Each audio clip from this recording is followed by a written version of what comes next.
It is time to talk about the AFC South with Troy Aikman. I'm Tom Vandervoort. Troy, the Texans, the Houston Texans, a very sexy Super Bowl pick, especially getting Schaub and Andre Johnson back from injuries. Are they legit Super Bowl contender? Yes. They're talented on the offensive side of the ball. They have been for a number of years. The defense had been the unit that just hadn't really been able to get it done, or at least had not played at the level that they needed to in order for that team to be a championship caliber team. That all changed last year. Amazing change, really. With really the addition of Wade Phillips, yeah. and he's been outstanding in this league for a long time, and as a defensive coordinator, and the way that he's been able to turn defensive units around, and one of the hallmarks of his defenses has been the ability to get after the quarterback, and that was no exception last year, with the Texans. I thought they showed great fortitude last year, even losing Matt Schaub and some other players offensively, and yet they still were able to make it into the postseason and do pretty well once they got in. Now they lose Mario Williams on the defensive side of the ball, but I still think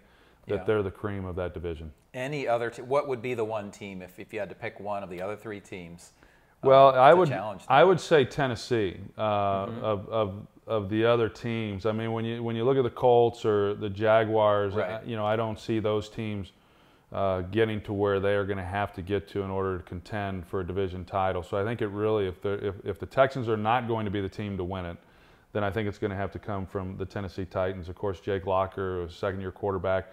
I actually had his first NFL start last year.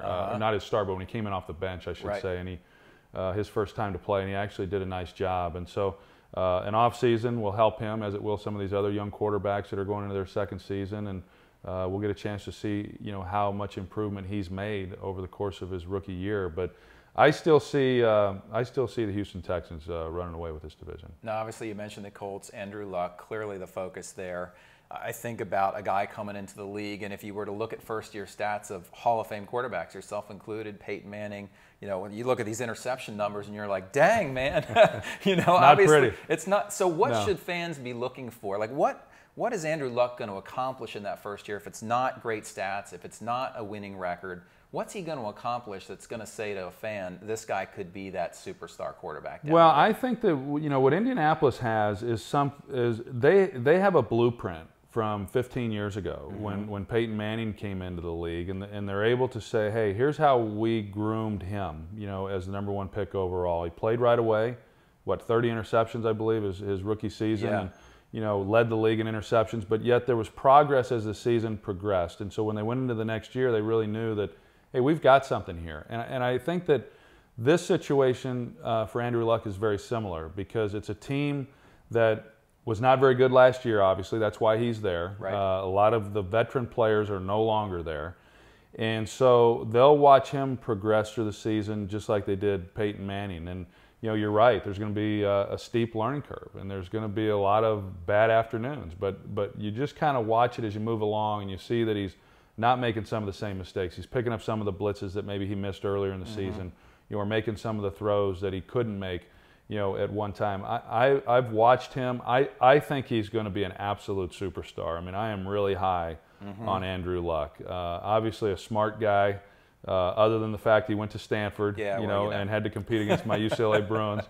But a really talented individual, and I think, his success moving forward is really going to come down to how quickly do they put the other pieces around him. Bill Polian deserves a lot of credit for the team that he assembled around Peyton Manning. And if they can do that as quickly around Andrew Luck, he's going to have a great career.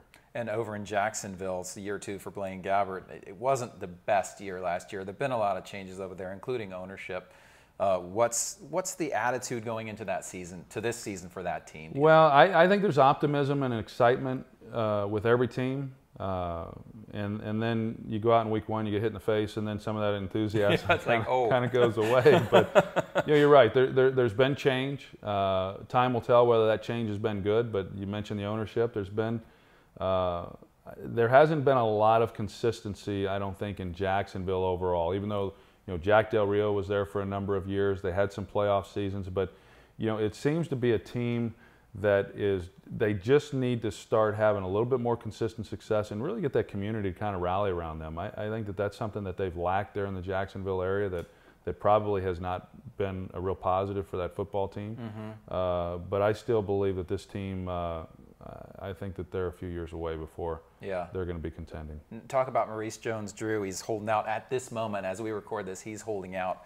Does that have an effect on a football team, having a key piece like that, your superstar holding out? I don't think it has an impact as we go through the preseason and training camp. But because running back, less so than a lot of the other positions, especially a veteran player like him, he'll be able to step in. In fact, probably the lack of wear and tear is good for him. But he's too talented a player, for them not to have him. You mentioned Blaine Gabbert. I mean, if you don't have Maurice Jones-Drew in the backfield to help take some of the pressure off him, it's going to make things awfully tough. I believe that they'll get him signed. I'd like to think that they will. I think he's been one of those guys, primarily because of him playing in Jacksonville. He hasn't probably gotten a lot of the recognition that he deserves, but he's a heck of a player. Absolutely. All right, that is our look at the AFC South. For Troy Aikman, I'm Tom Vandervoort. Thanks for watching.